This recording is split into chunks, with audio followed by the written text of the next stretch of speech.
Hi homesteaders, gardeners, and cooks. As mentioned in a previous video, I am trying my hand at making scallion pancakes. I have never done this before. I've seen the recipe on Serious Eats from Kenji Lopez-Alt, and I really tend to love his stuff, and so it was something that's been in my head for a long time. And I had a lot of scallions that were sitting in my fridge, kind of slowly moldering away, and so I decided I would give it a try. So you can come along on this journey with me and see whether or not we manage to pull it off. So what I have here, 2 cups of flour and a cup of hot water, and further closer reading the recipe, of course, after I added all the water in the food processor, it said add 3/4 of a cup of water and then add more if needed. So I probably should not have dumped the entire thing in all at once. You know, live and learn. Read the recipe through all the way before you start. That's a good advice that I often don't follow. But the dough seems pretty good. It's supple, it's a little bit sticky, but it's not bad. So now we're dividing this into 4 relatively equal balls, and then we're going to roll each ball out to about 8 inches.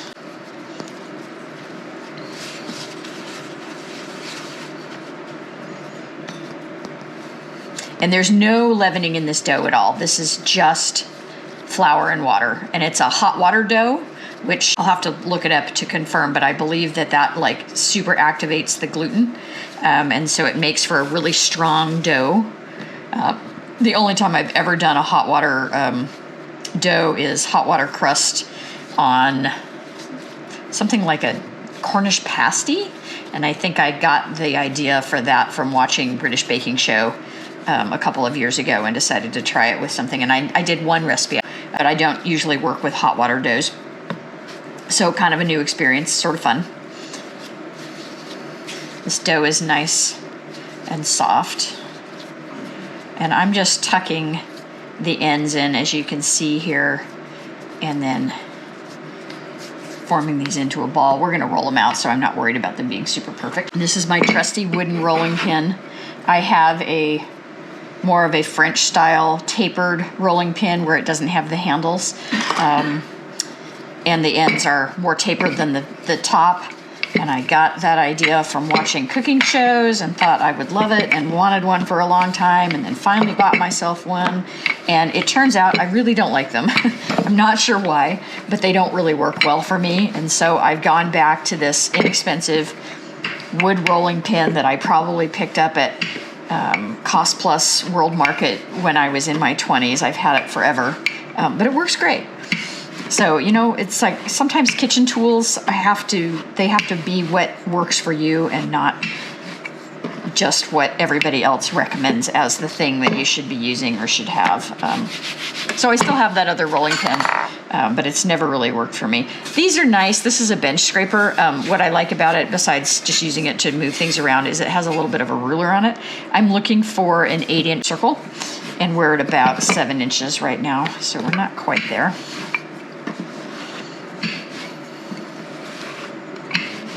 And I'm trying not to add too much flour to this, and so I'm rolling it without adding a whole lot of extra flour, so it's just slightly sticky.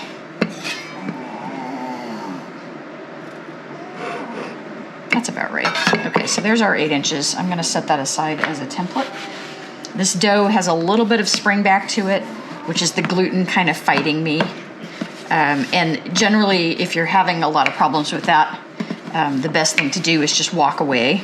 Like, don't let your dough dry out, cover it with a damp paper towel or something. But if you walk away for a couple of minutes, those gluten strands will loosen up again, and it will be easier to roll. So there's a little bit of spring back on this, but it's not bad. It's not enough that I can't work with it. And what we're gonna do here is what's called laminating the dough. And so we're gonna roll these out. We're gonna paint sesame seed oil on them, and then we're going to roll them up like you would if you were making cinnamon rolls, and coiling it in a circle and then rolling it out again. We're gonna do that once or twice, and then add the scallions, and then do the same technique. And what that does is it creates lots and lots of little oiled layers. You'll see what I'm talking about here in a minute. And that's supposed to be much better texture when these get pan fried. And these are pan fried in a skillet. They're not deep fried. They're basically a flatbread, which is interesting because when I originally heard scallion pancake, I assumed that it was going to be a batter, like a pancake would be. And I guess traditionally that is not what a scallion pancake is. This is a Chinese dish. But hey, I like doughy things, so it's going to be fine no matter what. I'm really noticing the spring back because sometimes this is sticking just slightly, and when it sticks, when I unstick it, I'm seeing it shrink a bit. Flouring these layers in between because the last thing I want is for those layers to stick together. That would be awful. And there are techniques, particularly with pie crust, where people will roll and they just start at the center and work their way out rather than rolling across the entire piece of dough. And I've tried that, and sometimes it works for me and sometimes it doesn't, so I don't worry too much about technique here, regardless of what kind of dough I'm rolling out. This is a pretty easy, flexible dough. It's not bad at all. This is kind of a bit of a job, though, with all this lamination. It's more involved than I was anticipating. So I hope they're tasty. The other thing I'm going to do probably tomorrow, and I'll post a video on it, is I'm going to make homemade crackers. I haven't done that in a while, probably since about this time last year. And there's a great recipe it's the Rainforest Crisp type crackers, and it's a copycat. And I think I tweak it a little bit because, of course, you do. But there's number 4. These dough pieces weren't exactly even, and so they're rolling out slightly larger or smaller. Okay. So we want a very thin layer of sesame oil.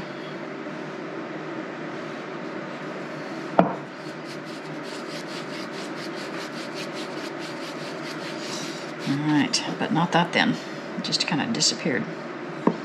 Oops.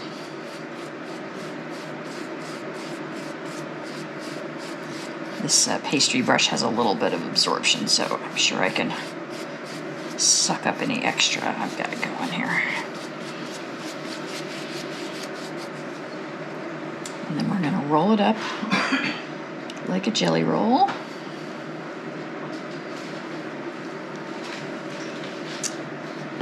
And then we're going to spiral it.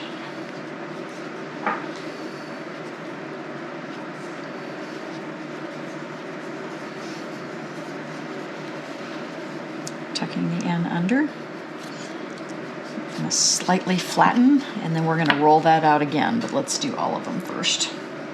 I like the idea of this. This is toasted sesame oil, and it's going to add a lot of really nice flavor to this. It's interesting there's no salt in this dough, but there is a dipping sauce that goes with it, which is basically soy sauce and some other things, and so maybe there's no salt in the dough because the soy sauce is going to add a ton of salt when you dip it.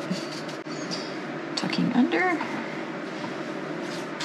squashing flats. All right, so we're going to roll these out.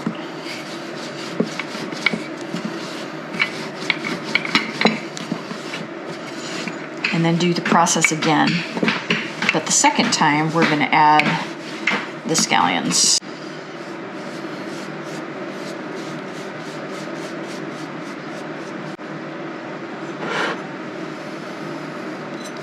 This is going to be tricky, and no doubt is going to make this dough tear a bit, but we'll see how we do. So that was a half a cup of scallions. It's a total of 2 cups, and we have 4 pieces of dough, so you're just dividing it evenly.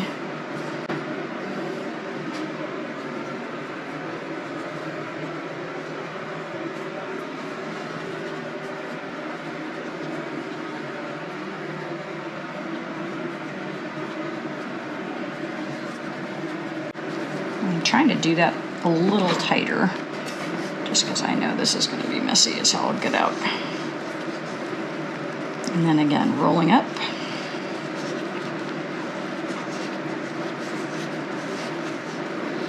working under. Slight flattening. And then I'll just do all of those before I roll that out a second time. If you look at this dough, sorry about the shadow. Let me see if I can come over here.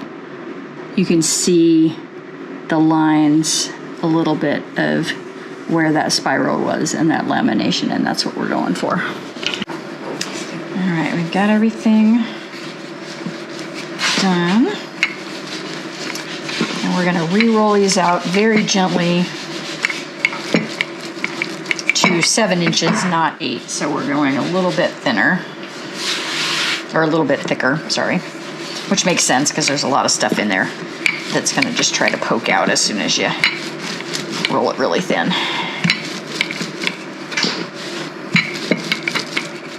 Let's see where that puts us.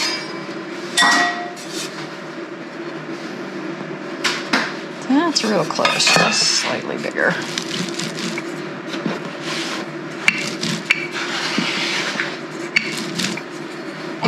I'm just gonna set these on a plate.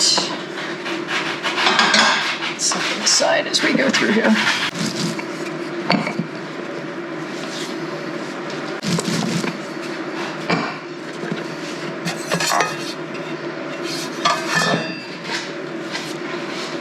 What's surprising about this is how well the dough is hanging on to those scallions. I was really concerned that they were just gonna pop right out of there. But I think because, well, I'm not even sure why, but it's they're hanging onto it quite well, which is great. All right, so everything's rolled out. So I'm using grapeseed oil for this. This is a nice neutral oil. I'm gonna give that just a minute more. I'm waiting until I see the oil start to shimmer a bit. And we want to cook these for about 2 minutes per side.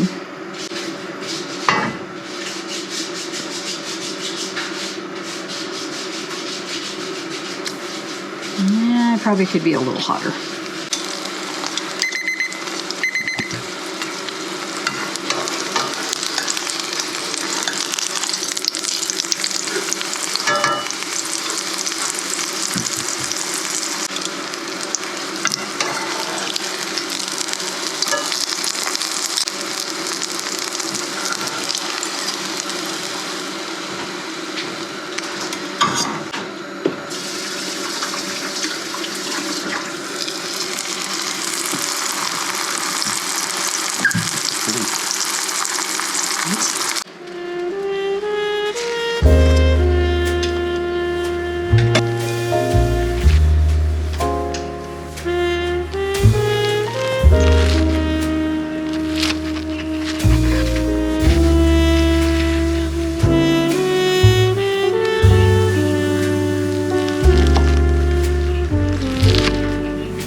So there you have it, tribe.